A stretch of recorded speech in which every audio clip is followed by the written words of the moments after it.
Hello, আর এক জায়গায় ঘুরতে গেলে যদি প্ল্যানিংটা পুরো চেঞ্জ হয়ে যায় তো কেমন লাগে।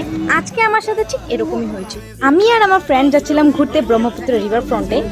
দিনটা প্রথমে অনেকটাই ভালো ছিল আর ওয়েদারটাও দেখতে পাচ্ছ খুব সুন্দর ছিল। আমরা যেভাবে প্ল্যানিং করেছিলাম ঠিক সেভাবেই চলছিল। পার্কের ভিতরে আমরা বেশ সুন্দরভাবে এসে পড়েছিলাম।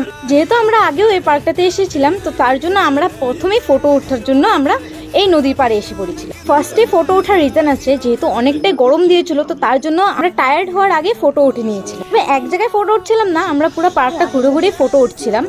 তারপর এর মধ্যে এসে পড়ে আমাদের প্ল্যান চপাট করার জন্য বৃষ্টি। আমাদের প্ল্যানিং ছিল পার্ক থেকে আমরা ফেন্সি যাব, ফেন্সির থেকে শপিং করে তারপর যাব টিউশন। তবে হয়েছে সবগুলো, কিন্তু আমরা পার্কটাতে বেশি টাইম থাকতেই পারলাম না, যেহেতু দেখতে পারছো কি পরিমাণে বৃষ্টি এসে পড়েছিল আর এখানে দাঁড়িয়ে থাকার মতন কোনো জায়গায় ছিল না। তো তার জন্য আমরা পটাপট করে পার্ক থেকে বেরিয়ে আমরা বাসে উঠে পড়ি। আর এত বৃষ্টি দিয়েছিল আমি ভিডিও করতে পারছিলাম না, তো আর কি করবো, তোমাদের সাথে শেয়ার করতে পারলাম না।